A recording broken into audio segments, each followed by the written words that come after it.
యోహాను రాసినటువంటి మొదటి పత్రిక 2వ అధ్యాయం ఒకసారి తీసి చూడండి. మొదటి వచనం, 2వ వచనం లేదా మొదటి వచనం నుంచి. మనలో నా చిన్న పిల్లలారా, పిల్లలారా, మీరు పాపము చేయకుండుటకై ఈ సంగతులను మీకు వ్రాయుచున్నాను.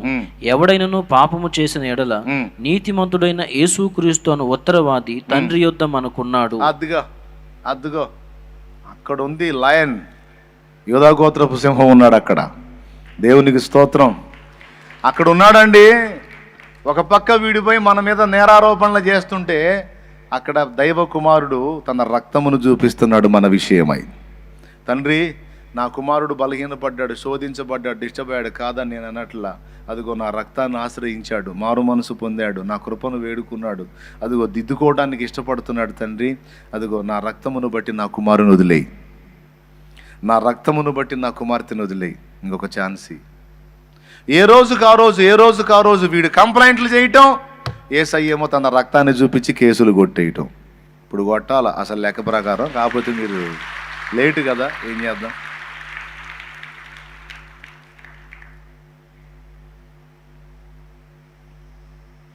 వాడేమో రాత్రి మగాళ్ళు కంప్లైంట్లు చేస్తాడు, యేసయ్యేమో రాత్రి మగాళ్ళు ఆయన తండ్రి కుడిపార్శ్వమున మన పక్షమున విజ్ఞాపనము చేయుచున్నాడు. అంటే అర్థం అది. రోమాపత్రిక 8వ అధ్యాయము 34వ వచనం. శిక్ష విధించు వాడెవడు? చనిపోయిన క్రీస్తు యేసే. అంతేకాదు, మృతుల్లో నుండి లేచిన వాడును, దేవుని కుడిపార్శ్వమున ఉన్నవాడును, దేవుని కుడి ప్రక్కన ఉన్నవాడును, మన కొరకు విజ్ఞాపనము చేయువాడు ఆయనే. ఎందుకు విజ్ఞాపన చేయాల్సి వచ్చింది? మన కోసం విజ్ఞాపన చేస్తున్నాడంట, రిక్వెస్ట్ చేస్తున్నాడంట తండ్రిని. ఎందుకు విజ్ఞాపన చేస్తున్నాడు? మనల్ని బ్రతుకనీయమని విజ్ఞాపన చేస్తున్నాడు, మన తప్పులను కాయుమని విజ్ఞాపన చేస్తున్నాడు, మనల్ని క్షమించమని విజ్ఞాపన చేస్తున్నాడు, పోనీలే తండ్రి అని విజ్ఞాపన చేస్తున్నాడు. అంతేకాదు, మనం ఆశించినవి మనకి దక్కునట్లు మన పక్షమున మన కోరిక తీర్చమని తండ్రిని అడుగుతున్నాడు. అందుకే కొన్ని ప్రార్థనలు నువ్వు చేసిన వాటికి జవాబులు వచ్చినాయి, కొన్ని నువ్వు చెయ్యనివి కూడా నీకు వచ్చినాయి, కొన్ని నువ్వు అడగలేదు దేవుణ్ణి, అయినా నీకు దేవుడు ఇచ్చాడు. ఎలా ఇచ్చాడో తెలుసు? అది యేసయ్య విజ్ఞాపన. నేను చెప్పే అర్థమవుతున్నాయా? ఎవరు చేశారు నీ పక్షాన? కొన్ని నీ హృదయంలో ఆశించావు, బయటికి చెప్పలా. తినే పదార్థం దగ్గర నుంచి ఆత్మీయ శారీరక అవసరాలన్నిటి విషయంలో కొన్నేమో అడిగావు బయటపడి, కొన్నేమో అడగలేదు కానీ మనసులో ఆశించావు. న్యాయంగా నువ్వు మనసులో ఆశించింది న్యాయమైంది, తప్పకుండా దేవుడు విజ్ఞాపన చేస్తాడు. తండ్రి, నా బిడ్డ హృదయంలో ఫలానా విషయమే ఆశ ఉంది. శాలేమరాజు అన్న ఒక్కసారి మా ఇంటికి వస్తే బాగుండు, ఆయన రాడుగా, ప్రార్థన చేసి ఏం ప్రయోజనం అనిపించింది మనసులో. నిజం చెప్పండి, అవునా? ఎంతమంది ఒప్పుకుంటారు దాన్ని? ఒకసారన్నా మా ఇంటికి వస్తే బాగుండని ఆశ కలిగింది. ఆయన వెంటనే ఏం గుర్తొచ్చింది? మన ఇంటికంటే మరి ఇంతమంది ఇళ్ళకి పోవాలిగా, ఇంతమంది ఇళ్ళకి పాపం ఏడ తిరుగుతాడులేబ్బా, ఈ లోపు రాకడ కూడా వచ్చింది. మొదలుపెట్టిన ఇంటికి మళ్ళీ రెండోసారి రావాలంటే ఇక రాకడ కూడా వచ్చింది. అంతమంది ఉన్నారు, పాపం ఏడ తిరుగుతాడు, ఆయనకి ఏడ కుదిరిద్ది, కానీ వస్తే బాగుండు. పర్వాలేదులే యేసయ్యా, పర్లేదులే. అది నీకు దేవుడు నన్ను రప్పించటం ఆయన చిత్తం అయ్యి నువ్వు ఆశించింది ఆయనకి హృదయంగా అనిపిస్తే వెంటనే విజ్ఞాపన పోయింది తండ్రికి. తండ్రి, నా కుమారుడు అదిగో నా బిడ్డ గృహాన్ని దర్శించాలని నా బిడ్డ ఆశ పడుతున్నాడు, ఆశ పడుతుంది. ఈ ఆశ వారికి ఎప్పటి నుండో ఉంది, అది నెరవేర్చు. అప్పుడు నాకు ఆలోచన కలిగింది, ఏదో తెలియదు, ఏదో పని పడిద్ది, ఊహించిన రీతిలో నేను నీ ఇంటికి అడుగు పెట్టడం జరిగింది. జస్ట్ ఎగ్జాంపుల్ కోసం చెప్పా. అట్లా కొంతమంది దగ్గరికి వెళ్ళాను నేను, వాళ్ళు స్టన్ అయ్యి, అసలు మేము ఊహించలేదన్నా నువ్వు వస్తావని, అసలు ఇదేందన్నా వచ్చాను కదా. ఇప్పుడు తర్వాత సంగతి చూడండి, ఇప్పుడు ఇదేందన్నా అంటే ఆయన చేశాడు, వచ్చాను. ఇస్తే కాసిన మంచినీళ్ళు ఇవ్వండి, గిన్నెడు చన్నీళ్ళు ఇవ్వండి, ఆ ఫలం మీకు వచ్చింది, తాగి వెళ్తాను అంటే. అట్లా ఆ ఒక్కటే కాదు, అలాగని ఇప్పుడు నుంచి నేను కూడా ఆశపడతాను, ఇప్పుడు దేవుడు నెరవేర్చాలని కూర్చోవాకండి. ఆయన చిత్తం. నా తండ్రి చిత్తం అయితే ఆయనే పంపిస్తాడు అన్న నా ఇంటికి, నా తండ్రి చిత్తం అంతే. ఆ మాట అనుకొని వదిలేసే, ఆయన చిత్తం అయితే దేవుడు నడిపిస్తాడు. అది ఎప్పుడు ఎలాగని నేను చెప్పను, ఎప్పుడో ఒకప్పుడు నడిపిస్తాడు. నీకెందుకు, ఆయనకి సాధ్యం. ఆమేన్. అట్లా ప్రతిదీ మనం ఆశించినది యుక్తమైనదైతే, సమంజసమైనదైతే, అది నువ్వు బయటికి అడక్కపోయినా సరే అది నీకు దక్కింది. కొన్ని అలాగ నువ్వు పొందుకొని ఉన్నావు, అది ఎవరి ఫలమో తెలుసా? యేసయ్య నీ హృదయ వాంఛలు ఎరిగి నీ పక్షాన విజ్ఞాపన చేశాడు. ఎన్నో పొరపాట్లు మన నుండి జరిగినా మనం ఇంకా నిర్మూలము కాకుండా ఉండడానికి కారణం యేసయ్య విజ్ఞాపన. శత్రువు రాత్రి మగళ్ళు పోయి కంప్లైంట్లు చేసినా సరే మనం ఇంకా నాశనం కాకుండా ఉండడానికి కారణం, దేవుని ఉగ్రతకు బలి కాకుండా ఉండడానికి కారణం యేసయ్య విజ్ఞాపన. చాలా విషయాలు మనం అడిగినవి దొరుకుతున్నాయి, అడగనవి కూడా దేవుడు మనకి ఇవ్వడానికి కారణం యేసయ్య విజ్ఞాపన. అక్కడ కూర్చున్నాడు తండ్రి కుడి పార్శ్వమందు. కొన్ని ఆశీర్వాదాలు మనకు దక్కకుండా చేయడానికి కూడా ఇటు కంప్లైంట్లు చేస్తున్నాడు పోయి సిగ్గుమాలినాడు. అయినా సరే అవి మనకు దక్కునట్లు యేసు తన రక్తమును చూపించి మన పక్షమును విజ్ఞాపన చేసి మనకు ఆ కృపలు ఇస్తా ఉన్నాడు. అందుకే ఏ రోజుకి ఆ రోజు మన బండి దొర్లిపోతా ఉంది. ఎంతమందికి అర్థమైంది? రైట్. ఎక్కడున్నాడు వీడు? తండ్రి దగ్గర ఉన్నాడు. నిజాలు చెబుతున్నాడా, అబద్ధాలు చెబుతున్నాడా? అబద్ధాలు చెబితే ఉన్నెత్తాడు అక్కడ. మనుషుల కంటే అబద్ధాలు చెప్పొచ్చు. ఇప్పుడు నా మీద మీకు ఎవరైనా అబద్ధం చెప్పారనుకో, ఎర్రి ముఖం వేసుకొని అవునా అట్నా మంచోడు అనుకుంటున్నానే నేను అని నువ్వు మోసపోవచ్చు. కానీ దేవుడు మోసపోడు. దేవుని దగ్గరికి పోయి అబద్ధాలు చెప్పాడు అనుకో, రేయ్ పో అవతలకి అంటాడు. అక్కడ సత్యమే చెప్పాలి. ఎందుకంటే అన్నీ తెలుసు ఆయనకి, అన్నీ చూస్తున్నవాడు ఆయన. వాడు వెళ్ళి నిజమే చెప్తాడు. మన మీద ఫిర్యాదులు నిజమే, మన నేరాలు నిజమే, కంప్లైంట్లు నిజమే. అయినా యేసు రక్తము వాటన్నిటిని కొట్టి తొలగించి ఏ రోజుకు ఆ రోజు తన రక్తము చేత మనకు స్నానం చేయించి పరిశుద్ధపరిచి ఎప్పటికప్పుడు పరిశుద్ధపరుస్తున్నాడు, ఎప్పటికప్పుడు నూతన పరుస్తున్నాడు. కాబట్టే వచ్చి అబ్బా తండ్రి అయ్యా అని అనగలుగుతున్నావు మళ్ళీ. లేకపోతే ఆ అపరాధాల యొక్క జ్ఞాపిక నీలో ఉందనుకో, అబ్బా తండ్రి అన్న పదమే రాదు. తగను ప్రభువా అనుకుంటూ తిరుగుతావు. నీ కుమారుణ్ణి గాను, కుమార్తెను గాను, నీ దాసుని గాను, దాసుని కూడా పనికిరాను అనుకుంటూ తిరుగుతావు. కానీ అలా కాకుండా ఈరోజు నిన్నటి దోషాలన్నీ ఆయన రక్తంతో కడిగి వేశాడు. మళ్ళీ క్రొత్త శుభోదయాన్ని నీకు ఇచ్చాడు. నూతనంగా వాత్సల్యం నీ మీద కలిగి ఉన్నాడు. ఆ వాత్సల్యాన్ని బట్టి, ఆ కడగబడిన విధానాన్ని బట్టి మళ్ళీ ఈ రోజుకి ఆ రోజు సంతోషంగా ఆయన సన్నిధిలో, ఆయన కౌగిట్లోకి రాగలుగుతున్నాం. ఓకేనా? పరలోకంలో దెయ్యాలు కూడా ఉన్నాయా? దురాత్మలు కూడా ఉన్నాయా? లేవు. అవి ఎక్కడున్నాయో అడ్రస్ చెప్పాడు. ఎఫెసీ పత్రిక 6వ అధ్యాయం 12వ వచనంలో వాటి అడ్రస్ వ్రాయబడి ఉంది. ఎఫెసీ పత్రిక 6:12. ఏలయనగా మనము పోరాడినది శరీరులతో కాదు గాని ప్రధానులతోనూ అధికారులతోనూ ప్రస్తుత అంధకార సంబంధులకు లోకనాథులతోనూ ఆకాశ మండలమందున్న దురాత్మల సమూహములతోనూ పోరాడుచున్నాం. అవి ఎక్కడున్నాయి? భూమిపైన ఆకాశం ఉంది, పైన మండలం ఉంది. ఆకాశ మండలంలో అవి ఉన్నాయి. వాటి ప్లేస్ అది. అదే అక్కడుండి చూస్తాయి భూమి మీదికి. గద్దగాని పైనుండి ఎరను వెతికినట్టు దురాత్మల ప్లేస్ అక్కడుంది. అక్కడుండి చూస్తాయి భూమి మీద మనుషుల జీవితాల్లో ఎవరెవరికి ఎలాంటి ఆలోచనలు పడుతున్నాయి, ఎలాంటి కోరికలు పడుతున్నాయి, ఎవరెవరు దేన్ని ఆహ్వానిస్తున్నారు. కొంతమంది సావన్న రాట్లా, సత్యపోయిద్ది, ఎప్పుడు చస్తానో సావాలా, ఏదో ఒకటి చేసుకొని సావాలా అనుకుంటుంటారు. వెంటనే అది దానికి వెళ్ళిపోయింది. పక్షి తిరిగినట్టు తిరుగుతూ ఉంటుంది. దన్మని వచ్చి వాలిద్ది. వాలి చెల్లి ఏదో అన్నట్టున్నావు సావాలనిపిస్తుంది. సావాలమ్మా, నువ్వు ఎందుకు బతకాలి? నిన్ను ఎవరు ప్రేమించరు, ఎవరు అర్థం చేసుకోరు. చచ్చిపో. ఇక అదే ఆలోచన కలుగుతూ ఉంటుంది, అదే ప్రేరణ కలుగుతూ ఉంటుంది. వచ్చేది గ్రద్ద వాలింది ఇంటి మీద, కోరావుగా కోరిక, ఇక అదే ఐడియా ఇచ్చింది. మనుషుల జీవితాలను అక్కడుండి కనిపెడతాయి అవి. దురాత్మల ప్లేస్ అది ఆకాశ మండలం. అక్కడి నుండి పోయింది సౌలు విషయమై. ఎక్కడికి పోయింది? దేవుని దగ్గరికి పోయింది. ఎందుకు పోయింది తెలుసా? సౌలును వెరపించడానికి పర్మిషన్ కోసం పోయింది. సౌలు సామాన్యుడు కాదు, మరి ఇశ్రాయేలుకు రాజు, మొదటి రాజు, యెహోవా ఆత్మాభిషిక్తుడు, దేవుని ఆత్మాభిషిక్తుడు. కానీ దయ్యానికి లోపడుతున్నాడు.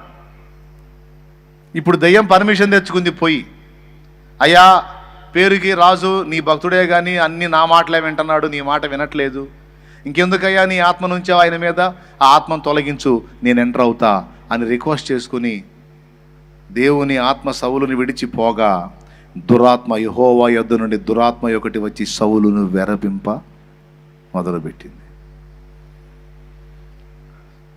అంటే భూమి మీద మానవుడు, ఆదామైన వాడు అధికారం అప్పజెప్పినా అందరి మీద పూర్తిగా పెత్తనం చేయడానికి లేదు. సైతానికి, దురాత్మలకి, దయ్యాలకి అమ్మ ఆ ఛాన్స్ ఇస్తే మొత్తాన్ని ఎప్పుడో నాశనం చేసేయి. ఆ ఛాన్స్ ఇవ్వలా. అడ్డు తగులుతూ ఉంటాడు కొన్ని చోట్ల. ఫర్ ఎగ్జాంపుల్,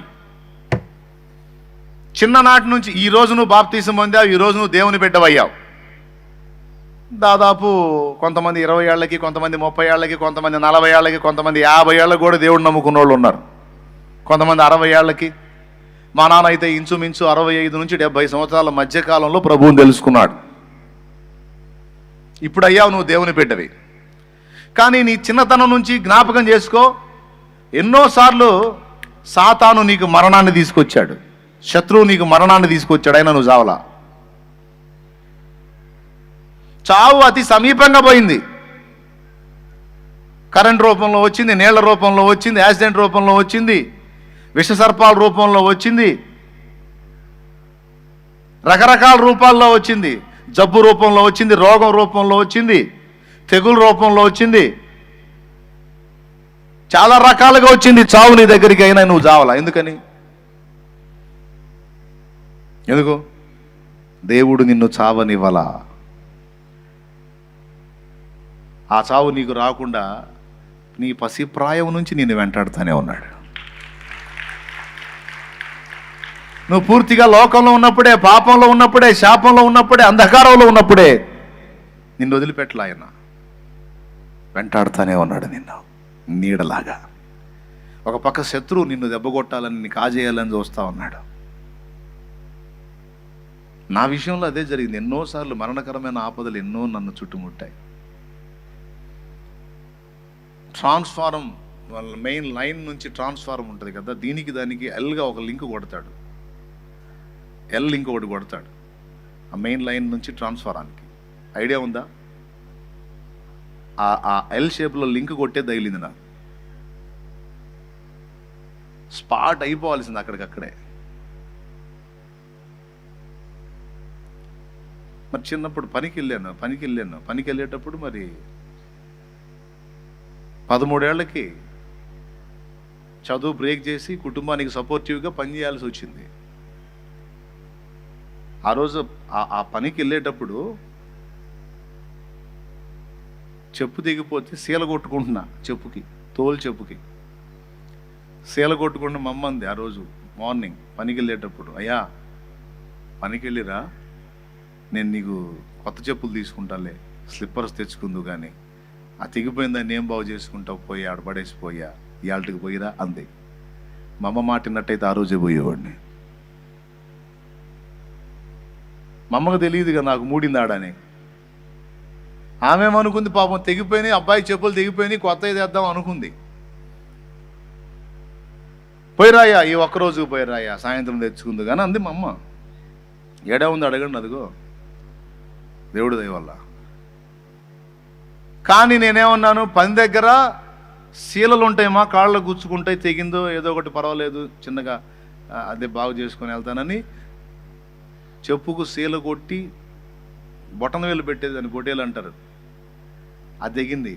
దాన్ని మళ్ళీ సెట్ చేసుకుని శీల కొట్టుకొని వెళ్ళా. ఆ రోజు నిజంగా చెప్పులు వదిలిపెట్టి వెళ్ళినట్టయితే శాలేం రాజు అనేవాడు మీకు ఇప్పుడు కనపడేవాడు కాదు.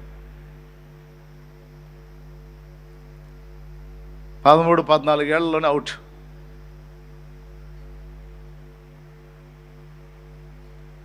లంకవాన్ దెబ్బ లంకవాన్ దిబ్బ ఏరు ఉంటుంది అక్కడ, సముద్రం, ఈ నది పోయి, కృష్ణా నది పోయి సముద్రంలో కలిసే లింక్ అది, లంకవాన్ దిబ్బ.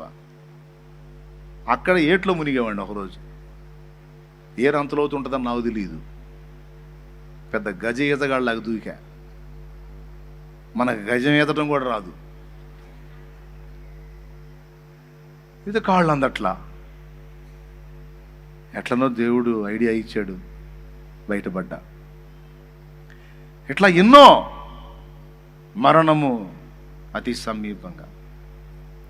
కరెంట్ కొడితే అవి పడిపోయా. ఏడబడ్డానో కూడా లేదు. హైవే రోడ్ పక్కన ముస్లింలు పరిగెత్తుకుంటూ వచ్చి, అరే బచ్చే మరుగయ్యారే మరుగయ్యారే మరుగయ్యారు అనుకుంటూ వచ్చి, సచ్చాడా అనుకుంటూ వచ్చాను నా దగ్గరికి. బచ్చే అంటే చిన్నోడు, పిల్లోడు, అరే పిల్లోడు చచ్చిపోయాడు అనుకుంటూ వచ్చారు. వెళ్ళిపోయింది ప్రాణం.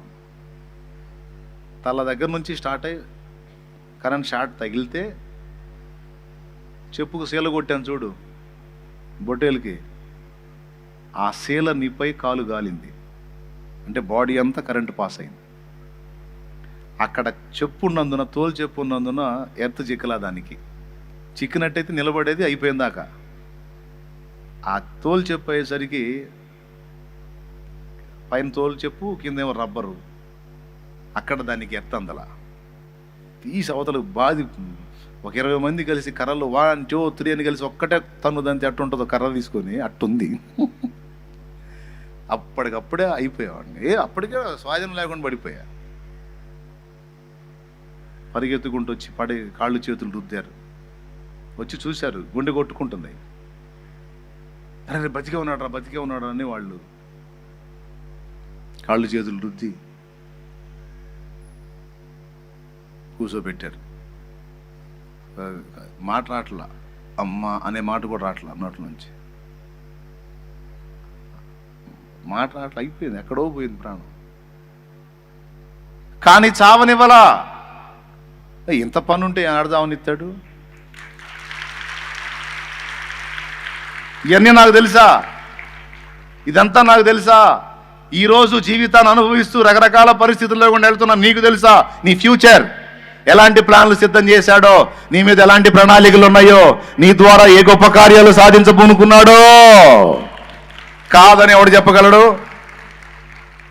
లేకపోతే ఒట్టిగా మరి నిన్ను బతకనిస్తున్నాడా? ఎన్నోసార్లు మరణం అతి సమీపంగా నీ దగ్గరకు వచ్చిన దానికి అధికారం లేకుండా దాన్ని అని గద్దించి నిన్ను బతికించుకుంటున్నాడు మా దేవుడు. బతికించుకుంటున్నాడు ఆయన దేవుడు.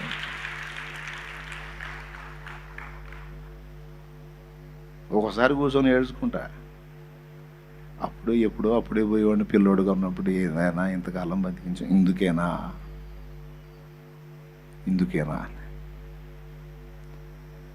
సర్వాధికారం అన్నది తిరుగులేని సత్యం. వారికి ఇవ్వబడిన స్వేచ్ఛను బట్టి తాత్కాలికంగా కొంత పెత్తనం ఇచ్చిన భూమి మీద కానీ సమస్త దూతల మీద కానీ అన్నిటిపైన ఆయన సర్వాధికారే, ఎప్పటికీ సర్వాధికారే. మన అభిప్రాయాలకి, దేవదూతల అభిప్రాయాలకి స్వేచ్ఛనిచ్చాడు కానీ వాళ్ళ ఇష్టం వచ్చినట్టు, మన ఇష్టం వచ్చినట్టు చేయడానికి అధికారం లేదు. అది ఇక్కడ పాయింట్.